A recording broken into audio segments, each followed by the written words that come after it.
लोग आपसे प्यार नहीं, आपका फ़ायदा उठाते हैं। एक अनकंफर्टेबल सच खुद से पूछो, अगर कल से आप देना बंद कर दो, टाइम देना, हेल्प देना, इमोशनल सपोर्ट देना, पैसे देना, अटेंशन देना, तो कितने लोग वैसे ही रहेंगे? सच थोड़ा कड़वा है। ज़्यादातर लोग आपसे प्यार नहीं करते, वो उस वर्जन से अटैच्ड होते हैं जो उनके काम आता है। जब तक आप उनकी प्रॉब्लम्स सुन रहे हो, उनके लिए अवेलेबल हो, उन्हें वैलिडेट कर रहे हो, तब तक आप इम्पोर्टेंट हो।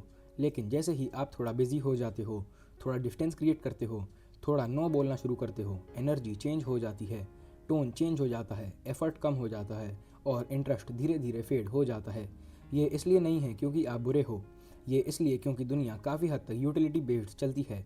लोग अक्सर इंसान को नहीं, उसकी यूज़फुलनेस को वैल्यू करते हैं। और सबसे डेंजरस चीज़ क्या है? हमें लगता है कि यह प्यार है, पर कई बार ये सिर्फ एक साइलेंट ट्रांजेक्शन होता है जिसमें आप दे रहे होते हो और सामने वाला ले रहा होता है। और जब ये रियलाइजेशन आता है तब असली गेम शुरू होता है। Part 1, the utility principle. हर रिलेशनशिप उतना इमोशनल नहीं होता जितना दिखता है।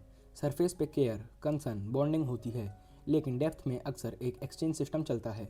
साइकोलॉजी में एक कंसेप्ट है, लोग अनकॉन्शियसली कैलकुलेट करते रहते हैं, मुझे इस कनेक्शन से क्या मिल रहा है।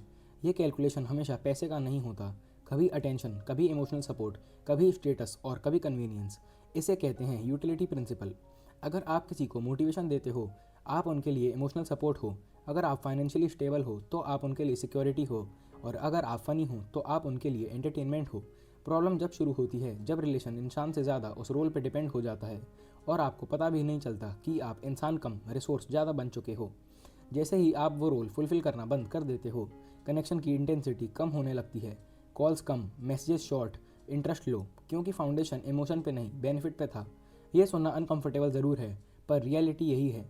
ज़्यादातर लोग कॉन्शियस नहीं, प्रैक्टिकल ऑपरेट करते हैं। इसका मतलब ये नहीं कि दुनिया में जेन्युइन लोग नहीं होते, पर जेन्युइन कनेक्शन रेयर होता है। बाकी लोग वो तब तक पास रहते हैं जब तक आप उनके सिस्टम में यूज़फुल हो। Part 2, when you stop giving. अब एक एक्सपेरिमेंट इमेजिन करो। कल से आप डिसाइड करते हो, मैं हर कॉल पिक नहीं करूँगा, हर प्रॉब्लम सॉल्व नहीं करूँगा, हर बार हाँ नहीं बोलूँगा। बस थोड़ा सा देना कम कर देते हो और फिर ऑब्जर्व करो। शुरू में लोग पूछते हैं, सब ठीक है क्या, बिजी हो क्या? फिर धीरे धीरे उनका टोन चेंज होने लगता है, रिप्लाई लेट आने लगते हैं, इंटरेस्ट कोल्ड हो जाता है, मीट करने का एफर्ट कम हो जाता है। क्यों? क्योंकि उन्हें इंसान की कमी नहीं महसूस हो रही होती, उन्हें सप्लाई की कमी महसूस हो रही होती है। जब आप इमोशनल सपोर्ट देते थे तो उन्हें कंफर्ट मिलता था, जब आप फाइनेंशियली हेल्प करते थे तब उन्हें रिलीफ मिलता था, जब आप हर वक्त उनके लिए अवेलेबल रहते थे तो उन्हें कन्वीनियंस मिलती थी। जैसे ही ये चीज़ें कम होती हैं, कनेक्शन की इंटेंसिटी भी कम हो जाती है और तब आप रियलाइज़ करते हो रिलेशनशिप शायद उतना डीप नहीं था जितना आप समझ रहे थे। ये पेनफुल मोमेंट होता है, पर यही क्लैरिटी देता है, क्योंकि जब आप देना बंद करते हो तब साथ सामने आता है कौन आपसे जुड़ा था और कौन सिर्फ आपसे मिलने वाले फ़ायदे से जुड़ा था। Part 3, the nice guy trap. सबसे ज़्यादा यूज़ कौन होता है? वो जो सबसे ज़्यादा अच्छा होता है, जो हर बार एडजस्ट करता है, कॉम्प्रोमाइज़ करता है, समझने की कोशिश करता है और धीरे धीरे वो लोगों की हैबिट बन जाता है। इसे कहते हैं द नाइस गाय ट्रैप। आपको लगता है आप लॉयल्टी बिल्ड कर रहे हो, पर कई बार आप डिपेंडेंसी बिल्ड कर रहे होते हो। आप सोचते हो, मैं सबके लिए अवेलेबल रहूँगा तो लोग मुझे वैल्यू करेंगे, पर रियलिटी अपोजिट होती है। जितना आप ओवर गिव करते हो उतना लोग आपसे एक्सपेक्ट करते हैं और एक्सपेक्टेशंस कभी ख़त्म नहीं होती। आपका टाइम उनके लिए फ्री रिसोर्स, आपकी एनर्जी उनके लिए बैटरी बैकअप। सबसे डेंजरस पार्ट ये है, आपको लगता है आप स्ट्रांग हो क्योंकि आप हेल्प कर रहे हो, पर अंदर ही अंदर आप वैलिडेशन के एडिक्ट बन चुके होते हो। आपको थैंक यू चाहिए, आपको अप्रिसिएशन चाहिए, आपको इंपॉर्टेंस फील करना होता है और वही आपकी सबसे बड़ी कमज़ोरी बन जाती है। काइंड होना गलत नहीं है, पर बाउंड्री के बिना काइंडनेस सेल्फ नेग्लेक्ट बन जाती है और दुनिया सेल्फ नेग्लेक्ट को रिवॉर्ड नहीं करती, वो उसका फ़ायदा उठाती है। Part 4, emotional manipulation science. Use करने वाले लोग हमेशा लाउड या एग्रेसिव नहीं होते। ज़्यादातर केसेस में वो सटल होते हैं, काम होते हैं, शांत होते हैं और स्मार्ट होते हैं। उनका वेपन होता है इमोशन। कभी नोटिस किया है, जब आप नो बोलते हो तो सामने वाला सडनली हर्ट हो जाता है। मैं तो सिर्फ तुमसे ही एक्सपेक्ट करता था, तुम बदल गए हो, अब तुम्हें किसी की परवाह नहीं। ये डायरेक्ट अटैक नहीं होता, ये एक तरह का गिल्ट ट्रैप होता है। फिर आता है साइलेंट ट्रीटमेंट। अचानक cold behaviour, short replies, distance. Message clear होता है, तुमने सप्लाई बंद की, अब मैं अटेंशन बंद कर रहा हूँ।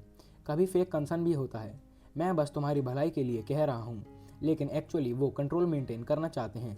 इमोशनल मैनिपुलेशन लाउड नहीं होती, वो स्लो होती है, आपको डाउट कराती है, आपको ही गलत फील कराती है और सबसे डेंजरस पार्ट, आप डिफेंड करना शुरू कर देते हो। आप एक्सप्लेन करते हो, जस्टिफाई करते हो, अपने ही डिसीजन पे गिल्ट फील करते हो। जब भी आप बाउंड्रीज सेट करो और सामने वाला अनकंफर्टेबल हो जाए तो उसको ऑब्जर्व करो। शायद उन्हें आपसे प्यार नहीं था, उन्हें आपकी अनलिमिटेड एक्सेस की आदत थी। Part 5, why it hurts so much. सबसे बड़ा सवाल ये है, अगर लोग फ़ायदा ही उठा रहे थे तो इतना दर्द क्यों होता है? दर्द उनके जाने से नहीं होता, दर्द इल्यूजन टूटने से होता है।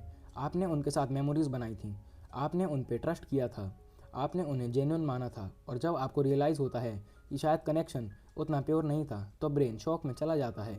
इसे कहते हैं कॉग्निटिव डिसएसोसिएशंस। एक साइड पे आपका बिलीफ था ये लोग मेरे हैं, दूसरी साइड पे रियलिटी खड़ी होती है, ये लोग तब तक थे जब तक मैं यूज़फुल था। ये क्लैश दर्द क्रिएट करता है। आप सोचते हो शायद मैं ही गलत हूँ, शायद मैंने ओवरथिंक किया, पर अंदर से आपको पता होता है बिहेवियर चेंज रियल था। पेन लॉस का नहीं होता, पेन एक्सेप्शन का होता है। हम इमोशनल इन्वेस्टमेंट करते हैं फ्यूचर इमेजिन करके, जब वो फ्यूचर कोलैप्स होता है तब अटैचमेंट ट्रॉमा फील होता है। पर सच ये है, ये दर्द आपको वीक नहीं बना रहा, ये आपको अवेयर बना रहा है। और अवेयरनेस अनकंफर्टेबल होती है, पर वही आपको इमोशनली स्ट्रांग बना देती है। Part 6, turn the game around. अब आप समझ चुके हो कैसे लोग फ़ायदा उठाते हैं, कैसे इमोशनल ट्रैप्स सेट करते हैं, और कैसे आप अननोइंगली सप्लाई देते रहते हो। पर अब सबसे इम्पोर्टेंट पार्ट आता है, गेम को रिवर्स कैसे करें। सबसे पहला स्टेप, रिएक्ट करना बंद करो।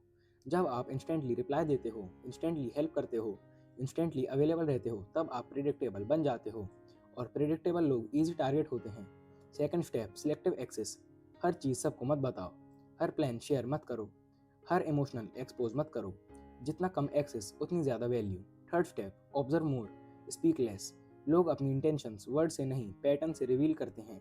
किस टाइम कॉन्टेक्ट करते हैं, सिर्फ जब उन्हें काम होता है, ये रैंडमली भी चेक करते हैं। Fourth step, delayed response. Instant availability respect को कम करती है। थोड़ा स्पेस दो, थोड़ा डिले रखो, एनर्जी का फ्लो कंट्रोल रखो। और याद रखो, रिस्पेक्ट डिमांड नहीं किया जाता, डिज़ाइन किया जाता है। जब आप इमोशनली इंडिपेंडेंट हो जाते हो तब लोग आपको यूज़ नहीं कर पाते, तब लोग आपको मेज़र नहीं करते हैं। गेम तब जीता जाता है जब आप खुद को सेंटर बना देते हो, ना और किसी के अप्रूवर से। Part 7, the final realisation. अब तक एक बात क्लियर हो चुकी है, लोग तब तक आपके आसपास रहते हैं जब तक उन्हें आपसे कुछ मिल रहा होता है। लेकिन ये कहानी का एंड नहीं है, ये बिगनिंग है। सबसे पावरफुल मोमेंट वो होता है जब आप इमोशनली डिटैच हो जाते हो, बिना हेट के, बिना रिवेंज के। आप उन्हें पनिश नहीं करते, आप बस एक्सेस विड्रॉ कर देते हो, और यहाँ से शिफ्ट शुरू होती है। जब आप चेस करना बंद कर देते हो तब लोग नोटिस करते हैं। जब आप ओवर एक्सप्लेन करना बंद कर देते हो लोग क्यूरियस हो जाते हैं। जब आप अप्रूवल देना बंद कर देते हो लोग रिस्पेक्ट देना शुरू करते हैं। क्यों? क्योंकि ह्यूमन साइकोलॉजी सिंपल है, जो ईजिली मिलता है उसकी वैल्यू कम होती है, जो रेयर हो जाता है उसकी इंपॉर्टेंस बढ़ जाती है। पर याद रखो, ये गेम किसी को कंट्रोल करने के लिए नहीं है, ये गेम खुद को कंट्रोल करने के लिए है। आपका टाइम प्रीशियस है, आपकी एनर्जी प्रीशियस है, और आपका प्रेजेंस ऑर्डिनरी नहीं है। इसीलिए आज डिसाइड करो, मैं अवेलेबल रहूँगा पर एक्सेसिबल नहीं, मैं काइंड रहूँगा पर वीक नहीं, मैं प्रेजेंट रहूँगा पर डेस्परेट नहीं। जब आप ये बैलेंस सीख जाते हो तब लोग आपको यूज़ नहीं करते, तब लोग आपको सीरियसली लेते हैं, और वही असली पावर है। ये वीडियो अगर आपको थोड़ा सा भी समझ या पसंद आया हो तो वीडियो को लाइक कीजिए, चैनल को सब्सक्राइब कीजिए, और इस वीडियो को शेयर कीजिए अपने उस दोस्त के साथ जो कुछ ज़्यादा ही अवेलेबल रहता है। Thank you so much for watching. Bye. Like, share and subscribe.